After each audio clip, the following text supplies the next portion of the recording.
Алыстан сермеп, жүректен тербеп, шымырлап бойға жайылған, қиуадан шауып, қисынын тауып, тағыны жетіп қайырған. Толғауы 90 қызыл тіл, сөйлеймін десең өзің біл.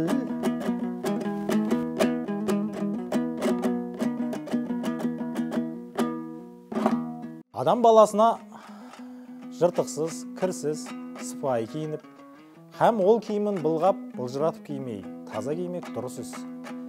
Ләкин өз дәулетінен артық киінбек, не киім артық болмаса да, көңіліне қуат тұтып, тым айналдырмақ кербездің ісі. Кербездің екі түрлі қылығы болады. Бірі бет пішінін, мұртын, мүшесін, жүрісін, қас қабағын қолдан түзетіп, шынтағын көтеріп, қолын тарақтап әуре болмақ. Енді бірі атын, киімін айран шерім деп, солардың арқасында сыпайы, жұғымды жігіт атанбаққа. Өзінен ілгерілерге елеулі болып, өз қатардағының ішін күйдіріп, өзінен кейіншілерге әттең дүние-ай, осылардың атындай ат мініп, киіміндей киім кигенің не арманы бар екен, дейтұғын болмаққа ойланбақ.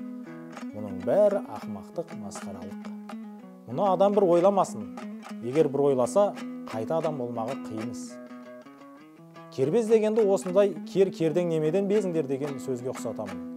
Тегінде адам баласы адам баласынан ақыл, ғылым, ар, мінез деген нәрселермен озбақ. Онан басқа нәрселермен оздым ғой демектің бәрі де ақымақтық. Абай Құнанбайұлы осы бір 18-ші қара сөзінде кербездің надандық екенін, адам бойында ақыл, ғылым, ар, мінез сынды жан сұлулығы бар адам болса, сол әлде қайда абыройлы екенін айтып кетсе керек.